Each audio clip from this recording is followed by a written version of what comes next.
Olá, meu nome é Fernanda Santana, eu sou fonoaudióloga, especialista em linguagem, e hoje eu vou falar com vocês sobre comunicação alternativa, mais conhecida como CAA, que é um tema extremamente importante quando a gente fala de inclusão, de autonomia e de direito à comunicação. Antes da gente entrar no nosso tema, eu quero fazer uma reflexão rápida com vocês sobre a comunicação, né? É nítido, é evidente que nos dias atuais a gente se comunica de forma muito mais dinâmica, muito mais rápida do que antes. E tudo isso leva também a uma demanda muito maior para aquelas pessoas que têm dificuldades de oralizar, dificuldades em se comunicar de forma oral.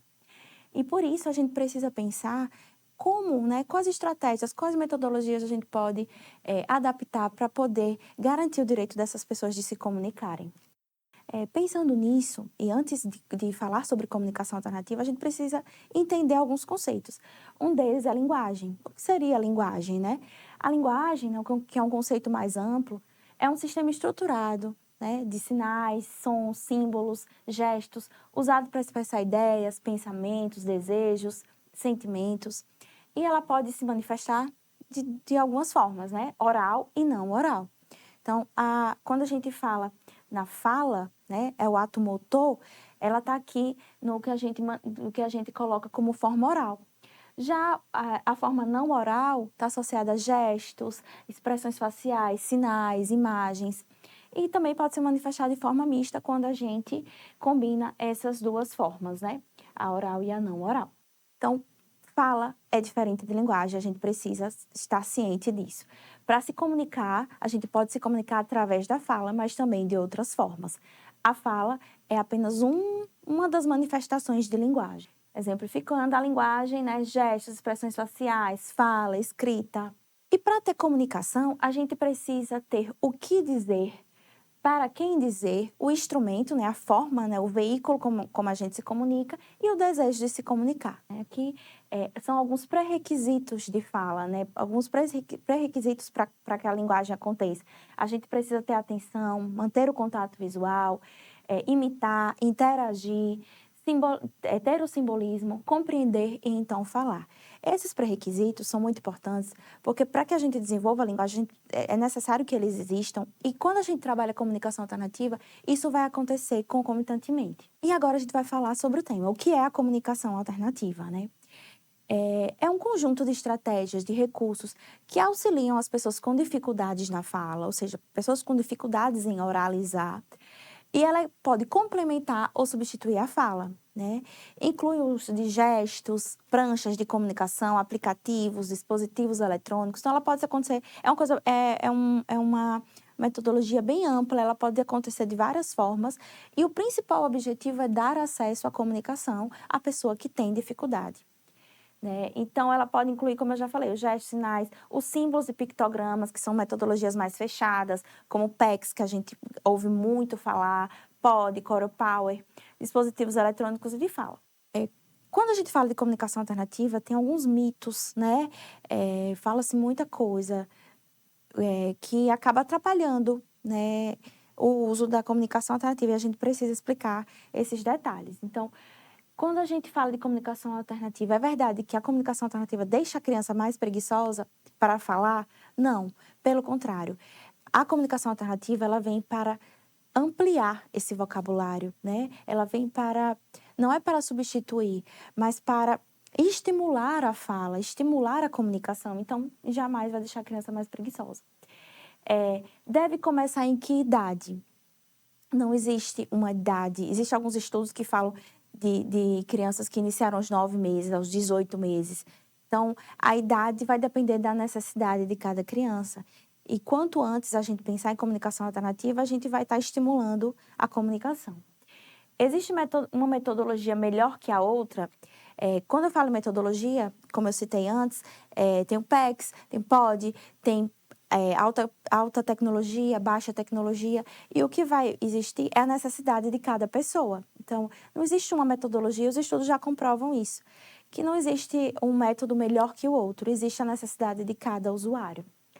É o último recurso na intervenção, então a gente tenta tudo, aí quando a criança não consegue oralizar, então a gente vai para a comunicação alternativa de jeito nenhum.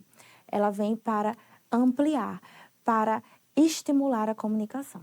E para quem é indicada, quem precisa, né, de comunicação alternativa? Pessoas que não possuem uma fala funcional, ou seja, têm dificuldade de se comunicar. Inclui pessoas com autismo, síndromes em geral, paralisia cerebral, afasia, apraxia, disartrias, doenças neurodegenerativas, qualquer pessoa que tenha limitação na comunicação verbal, na comunicação oral, né? E ela ajuda a organizar o pensamento, ela melhora a compreensão, reduz frustrações, amplia as possibilidades de interação, e também é uma ferramenta de acesso e funcionalidade. E não é o substituto da fala, né? A gente sempre precisa frisar isso. Não impede o desenvolvimento da fala, pelo contrário, estimula. Ferramentas de comunicação alternativa.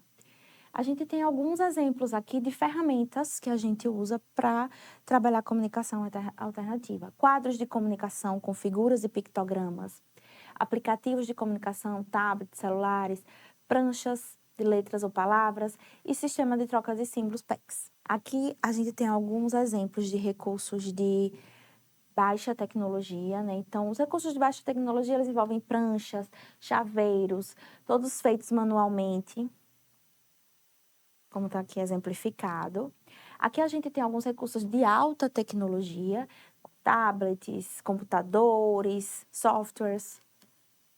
Outras possibilidades, aqui é um dispositivo de fala que também pode ser usado. E estratégias práticas, né, para sala de aula. Quando a gente fala de comunicação alternativa, a gente fala de métodos robustos e não robustos. Isso vai depender muito da quantidade de vocabulário que cada método vai utilizar, né? Tanto faz se ele é de alta ou de baixa tecnologia, mas a quantidade, né, de vocabulário é que vai definir se é um método robusto ou não robusto. Na prática, é essencial inserir a comunicação alternativa no dia a dia, né? Utilizar pranchas visuais, gestos, modelar a comunicação e reforçar qualquer tentativa comunicativa. A comunicação ela precisa ser funcional, significativa e causar bem-estar, não causar pressão naquele usuário, tá? Então, quem pode trabalhar com comunicação alternativa? Quem pode modelar comunicação alternativa? É o fonoaudiólogo? É o professor? Não existe um profissional apenas que vai fazer isso, né? Então, quem tem conhecimento de comunicação alternativa pode trabalhar comunicação alternativa e vai depender de cada usuário. Então, o fonoaudiólogo, ele é o profissional que vai fazer aquela avaliação mais robusta de linguagem para entender como está a comunicação daquela criança, quais as necessidades, né? A partir de protocolos, para poder se ter uma avaliação ampla, né, daquela criança em relação à linguagem e pensar no método que seria mais utilizado para ela, a estratégia que seria mais apropriada para cada pessoa. Nesse contexto, é muito importante se o professor, por exemplo, de sala de recursos, puder trabalhar em parceria com esse profissional, que é o fonoaudiólogo. Mas o professor pode sim trabalhar e modelar a comunicação alternativa e utilizar recursos de baixa tecnologia, recursos de alta tecnologia. Lembrando que tem algumas metodologias que necessitam que faça um curso mais detalhado para que possa modelar. Então, incentivar gestos, sinais, escrita, modelar o uso correto da comunicação alternativa pelo professor, reforçar positivamente toda tentativa de comunicação, isso é muito importante. Então, eu falei lá na frente, para a gente se comunicar, a gente precisa de um emissor, de um receptor, de uma mensagem e também o desejo de se comunicar. Então, a motivação, você reforçar positivamente, a intenção comunicativa, são pré-requisitos fundamentais para a comunicação. Há de se pensar, né? Eu já falei um pouco dessa questão da necessidade da avaliação completa de linguagem, que vai envolver semântica, sintaxe, morfologia e pragmática. E o profissional habilitado para fazer isso é o fonoaudiólogo. A modelagem de comunicação alternativa, a utilização da comunicação alternativa durante a conversa, o processo a ser construído sem cobranças. Então, essas basicamente são as etapas, né, para que a gente possa trabalhar a comunicação alternativa. Fazer isso com naturalidade, dar oportunidades de treino e estratégias para direcionar o olhar e selecionar as palavras. Aqui são alguns exemplos, né, de pranchas. Eu trouxe pranchas sintáticas e pragmáticas. As pranchas sintáticas, elas são pranchas mais estruturadas e trabalham mais a questão da construção de frases. Já as pranchas pragmáticas, elas geralmente são temáticas e são mais ali para aquele usuário que está iniciando com comunicação alternativa. Aqui um exemplo de prancha temática, né, que foi elaborada para um dia no parque. Então, são todas figuras que podem ser usadas no parque, no momento que a criança está no parque. Aqui uma prancha bem interessante, que é uma prancha de comunicação alternativa que também associa Libras. Então, você vai estar trabalhando comunicação alternativa, os gestos de Libras e também a escrita. Aqui, pranchas com fonemas. Então, é uma prancha que, se vocês olharem direitinho, vai estar aqui trabalhando a questão do método das boquinhas, para a gente provar que, além de estar estimulando, né, de estar se comunicando, ela vai estar também estimulando a fala através do método das boquinhas. Dicas importantes, né?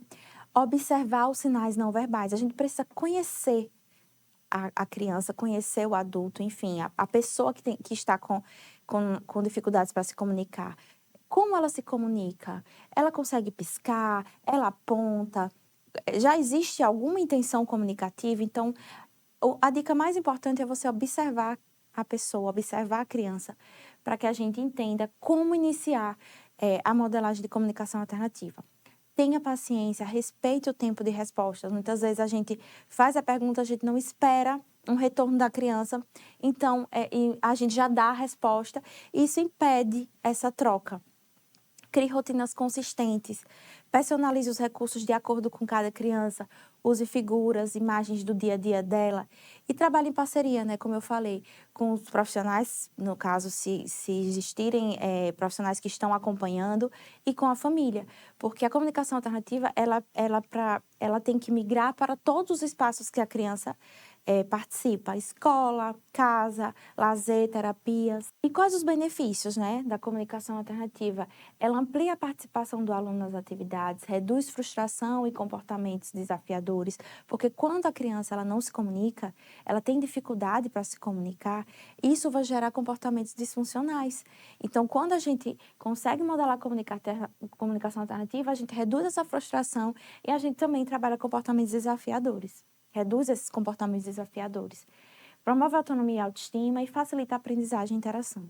Tudo isso vai acontecer ao mesmo tempo, porque a gente já está também trabalhando esses pré-requisitos para a comunicação. Aqui são alguns exemplos de sites e aplicativos que vocês podem utilizar para poder produzir as pranchas de vocês, para poder produzir os materiais. Tem muita coisa boa na internet, muitas dicas importantes. E caso vocês tenham interesse, também tem alguns cursos específicos para metodologias mais fechadas, que são bem legais também. É isso, gente. A comunicação é sobre acesso, é sobre dar voz de todas as formas possíveis, tá? Obrigada.